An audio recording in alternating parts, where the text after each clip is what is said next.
কাজিনের সাথে বিয়ের গল্প, পারিবারিক বিয়ের গল্প। শেহাজাদের সাথে আমার বিয়েটা পারিবারিকভাবে হয়েছিল। সে আমার চাচাতো ভাই, আপন না জ্ঞাতি। তার সাথে ছিল আমার একটা মিষ্টি শৈশব। উনি আমাকে আরবি পড়াতেন। আমার তখন বছর 6 বয়স। মক্তবে পড়তে যেতাম। একদিন হুজুর আমাদের মেধা নিয়ে রসিকতা করেছিলেন। বলেছিলেন, তোদের মাথায় কিছু নাই, মাথায় এক পাশ কেটে যেখানে যত ধরনের বিষ্ঠা আছে তা ঢোকাইয়া আবার সেলাই করে দিতে হবে, তাহলেই যদি একটু সার হয়। মেয়েরা হাসছিল। আমি বাসায় এসে বাবাকে বলছিলাম আমি আর মক্তবে পড়ব না। বাবা কারণ জানতে চাইলে আমি চুপ ছিলাম। আমি বাবার অনেক আদরের ছিলাম, তাই বাবা আমার কথা গুরুত্ব দিতেন। আমাকে আর মক্তবে যেতে হয়নি। শেহাজাদ ভাই তখন মাদ্রাসায় পড়তেন। ওনাকে বাবা বলেছিলেন আমাকে পড়াতে। রোজ বিকেলে পড়াতে আসতেন আমাকে। ওনার আচার আচরণ ছিল অমায়িক সুন্দর। আমাকে খুব স্নেহ করতেন। প্রতিদিন আমার জন্য একটা চকলেট নিয়ে আসতেন। চকলেট দেওয়ার ধরনটা ছিল অদ্ভুত। আমাকে পড়ানোর শেষ হলে চকলেটটা টেবিলে রাখতেন, তারপর চলে যেতেন।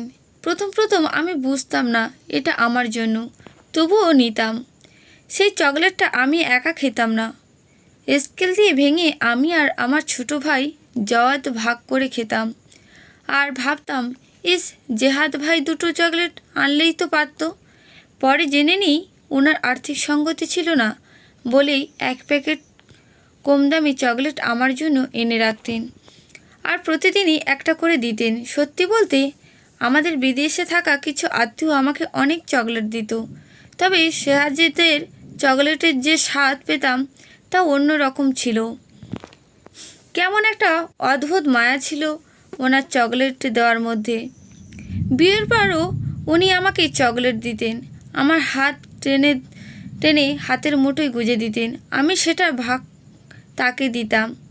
শুধু চকলেটই নয়, আমরা আমাদের সুখ দুঃখ, রাগ অভিমান, স্বচ্ছন্দ সংকট সব কিছুই ভাগ করে নিতাম। এমনি করে দিন যায়, মাস যায়, বছর ঘুরে বছর আসে। আমাদের সম্পর্কে কেবলই রং রূপ লাগে, ওর সম্পর্ককেই যাই বলি কম হয়ে যায়। আমি খুব রাগী স্বভাবের মেয়ে, অল্পতেই রেগে যাই, চেঁচামেচি করি। এসবে ওকে সবসময় ধৈর্যশীল পেয়েছি। খুব বেশি অধৈর্য হলে বলতো, জোবা চুপ করো। আমি বুঝতাম ও বিরক্তি হচ্ছে। আমি তখন থেমে যেতাম, চোখ মুখ শক্ত করে কলেজের মাস্টারমশাই বলে গালি দিতাম।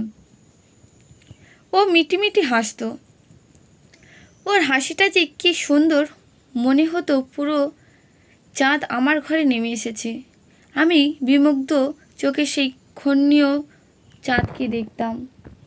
একদিন কলেজ থেকে ফিরতে দেরি হয়ে গেল।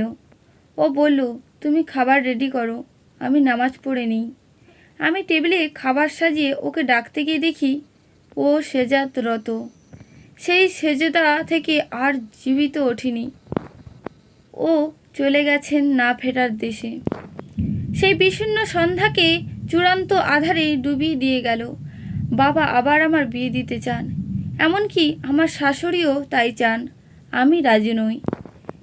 এই এক জীবনে সেজাদকে আমি পেয়েছি, আমার আর অন্য কিছু পাওয়ার নেই। সে আমার অমূল্য প্রাপ্তি। আবার দুর্ভাগ্য তাকে হারিয়ে ফেলেছে। আমার আর অন্য কিছু চাওয়ার নেই। আমি তার মুগ্ধ স্মৃতি নিয়ে বাকি জীবন কাটিয়ে দিতে চাই।